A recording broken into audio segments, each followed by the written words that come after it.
Hi, this is Victoria with healthmanifested.com, and I'm here to talk with you about Mercury in Libra. And people with Mercury in Libra are very calm and peaceful communicators.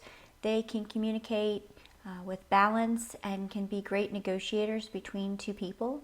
They're not headstrong or straightforward in their negotiations. They really want everyone to get along and agree. They need balanced communication in their relationships, and they want people to call them, but not a lot, just regularly, like a normal person. And they really just want balance. They really enjoy learning about religions and networking and marketing. And they're really great with kind of sales and marketing and that kind of thing. And that's my analysis of Mercury in Libra.